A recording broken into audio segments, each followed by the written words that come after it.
Mireille was the girl everyone wanted to be. Beautiful, rich, and always surrounded by friends. At university, she was the dream girl of every boy.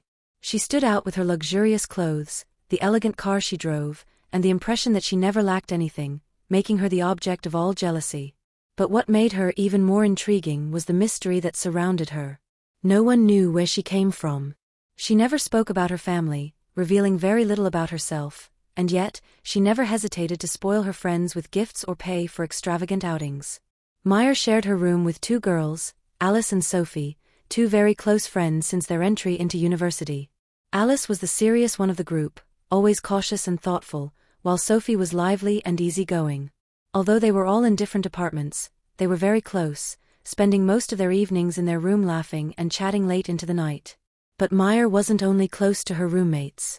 She also had two other friends in her history department, Roland and Lena. Roland was discreet but brilliant. A girl who always knew how to stay in people's good graces, using her intelligence to get what she wanted, if possible, by betraying her friends. Lena, on the other hand, was magnificent. Everyone noticed her beauty, but she hid a secret. Even though she always smiled and pretended to be happy for Mireille, deep down, Lena dreamed of being as famous and rich as she was. She was ready to do anything to have that life, even sleeping with men. One evening, Myri returned from a trip to her village, unusually excited. "Girls, you won't believe it," she said, gathering her friends in their room. "My father is opening a new gas station in our village, and he's organizing a huge party to celebrate. It's going to be gigantic. Politicians, influencers, celebrities. Every important person will be there." Sophie and Alice exchanged enthusiastic glances. It was the first time Mireille had spoken about her family, let alone invited them to meet her parents. "That's not all," Meyer continued, her voice overflowing with excitement.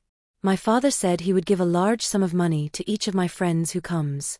Enough to change your life." Alice's heart sank, filled with suspicion. Why now? Why this sudden invitation?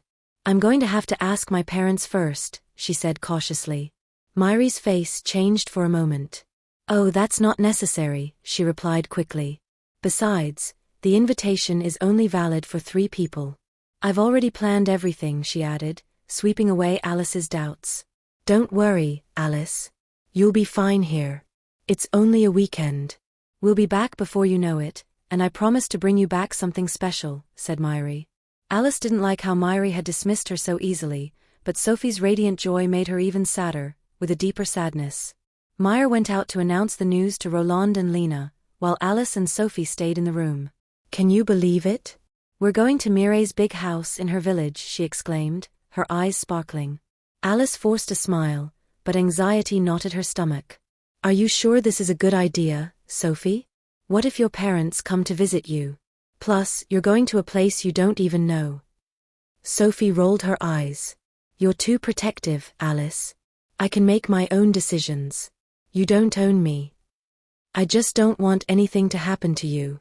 "You have to think about all this," Alice retorted. All the girls were happy, eager for this long-awaited weekend. The day before the departure, Lena found Roland in their shared room, packing her suitcase for the trip. Roland's face was strangely calm, but Lena could sense the underlying excitement. "Are you sure you want to go to this party, Roland?" Roland stopped folding her clothes and looked up, her eyebrows slightly furrowed. "Of course. Why wouldn't I be? Maya promises us a lot. It could change everything."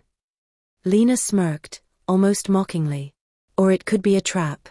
You know how secretive she is. Do you really trust her?" Lena asked in a light tone, hoping to sow doubt in Roland's mind. If Roland decided not to come, Lena knew she would have all the attention and perhaps even the favors of Mireille's family all to herself. Roland shrugged. "I don't need to trust her. I just need to be there when the opportunity arises. And besides, you're going too, aren't you?" "No." "What? Are you afraid of missing something?" Lena had tried to convince herself that she wasn't jealous of Mireille, but the truth was always gnawing at her heart. This was her chance to shine, to finally steal the spotlight. "I just don't want you to regret it, that's all," she said cautiously. "We don't even know if what Mireille says is true." Roland's lips twisted into a sly smile. "I could say the same thing to you. You're afraid, aren't you? Afraid that it'll be me who makes the right connections, not you. You've always wanted to be like Mireille, to be the center of attention. I see how you look at her. You think this party is your golden ticket, don't you? Lena was losing control of the conversation, and Roland saw right through her game. Fine, but don't say I didn't warn you. On Thursday morning, the day of departure, Alice watched Sophie leave with Mireille, Roland, and Lena toward the village. Something deep inside her screamed that this was a bad idea, a very bad idea. During the drive, Lena admired the hills and forests bordering the road, imagining the life she could have if she made the right contacts at the party. Finally, they arrived at Mireille's village, but instead of stopping, Mireille continued driving for a long time, moving away from the houses and sinking deeper into the forest. They finally reached Mireille's house, lost in the heart of the woods. The residence was immense, much larger than anything they had imagined. A real mansion surrounded by gigantic trees. The girls stood in awe outside the car. The house seemed to be the only construction in the vicinity. Mireille, this place is magnificent. Sophie exclaimed, her eyes wide. I didn't know your family was so rich, added Roland, impressed. Mireille smiled, but her eyes remained distant. Welcome, a deep voice cried out. A smiling man warmly hugged Mireille before turning to the others. You must be Sophie, Roland, and Lena. I'm so happy Mireille brought you here. The girls exchanged nervous glances, but his kindness reassured them. They entered together, led by Chief Thomas. The mansion was impeccable, and despite the strange isolation, they were impressed by the surrounding luxury. Always hungry for a lavish life, Lena couldn't help but ask, and Mireille's mom, where is she? Chief Thomas's face lit up with pride. Ah, she's abroad, my dear. But don't worry, she'll arrive tomorrow evening with the president's advisor, just in time for the party. You'll meet her very soon. The girls smiled, charmed by the idea of being around such influential people. Everything seemed perfect, too perfect. You see, Mireille is my only daughter, Chief Thomas continued, his voice softening with affection. I love her more than anything in the world, and I've made sure she has everything she desires. That's why I asked her to invite you here, so you can have fun and relax before the big party. I want you to feel right at home. They nodded, gradually feeling reassured. This man seemed sincere. Chief Thomas gestured towards two men standing silently behind him. Just one small rule, he added in a casual tone. No phones during your stay. No phones. Lena repeated, a worried crease furrowing her brow. Chief Thomas burst out laughing, waving his hand as if to dismiss her worries. Yes, no phones. I want you to disconnect, to truly enjoy the beauty of the manor. You'll see, it will be liberating. I've already called, and within the next few hours, the network will be blocked in the vicinity to avoid any distractions. Roland and Lena exchanged an uncertain look. Sophie seemed surprised at first, but then shrugged. After all, they were guests in a luxurious house, and it was only for a weekend. But as Chief Thomas was still speaking, Sophie felt her phone vibrate in her pocket, a call from Alice. Without thinking, she politely excused herself. I'll just take this call, it'll be quick. She took a few steps and answered. Alice, we arrived at Mireille's village. You wouldn't believe how beautiful it is here. But she didn't have time to finish. One of the men, silent until then, appeared right next to her, hand outstretched. Sorry miss, he said in a firm but polite voice. Chief's orders.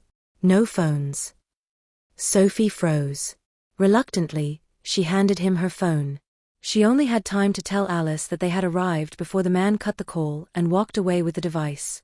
When she rejoined the others in the living room, she saw Lena and Roland handing their phones over to one of the guards in turn. Something wasn't right, but she kept quiet, not wanting to spoil the mood. Alice, for her part, was confused but thought the interruption was perhaps due to network problems. The staff took their luggage and escorted each of them to their room. That evening, the girls dined in the company of Mireille's father. By the end of dinner, they were relaxed, almost trusting. The big party is the day after tomorrow, he declared. Tonight, rest, enjoy the peace and quiet. The first night seemed rather normal. Once the lights were out, a strange cold seemed to invade the house. In the middle of the night, Lena woke up shivering despite the thick blanket. She felt uneasy, as if something invisible was in the room with her. She tried to reassure herself, it was probably just the stress of an unfamiliar place. The next morning, Mireille had disappeared. She probably left for the town to help with the preparations, Sophie said, without too much worry. But as the day went on, Meyer still didn't return. And when the girls questioned Chief Thomas about her, his answers remained vague. That evening, things really started to feel strange. The party was supposed to take place the next day, yet there were no signs of preparation, no guests on the horizon, no decorations, and no staff seemed to be bustling about. When Lena dared to question one of the maids, the woman seemed very uneasy. "Don't worry, everything is in progress," she said hurriedly, avoiding her gaze. Then she slipped away immediately. Lena's discomfort grew. "You're imagining things," Roland said, lying on an armchair. "Mireille's family is rich. Maybe they do everything last minute. You'll see." But that night, the whispers began. Lena, lying in bed, woke up with a start, hearing someone whispering her name. At first, she thought she was dreaming, but the voices returned, clearer, more urgent. "Lena, Lena." She sat up. Her eyes scanned the room. Nothing, no one. She slowly got out of bed. Softly, she approached the door. The whispers stopped. She opened it with a sudden movement. The hallway was empty, silent. Then she heard it again, "Lena." This time, it came from the back of the house, from the basement. She quickly closed the door and returned to hide under the covers. The next morning, Sophie did not show up for breakfast. Roland and Lena searched the house from top to bottom. No trace of Sophie. They knocked on Mireille's father's door, no one. When they finally ran into one of the maids, the woman refused to look them in the eyes. "You should leave," she whispered, her voice trembling. "Something terrible is happening. You should never have come."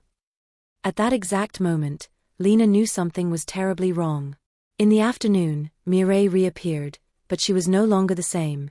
No more smile, no more charm, just an empty, icy stare. She said nothing about where she had been, and when they questioned her about Sophie, she ignored them completely, just staring at them with dead eyes. Roland and Lena then decided to flee immediately. The property was encircled by a thick, impenetrable forest. They had barely passed the gate when they heard footsteps behind them.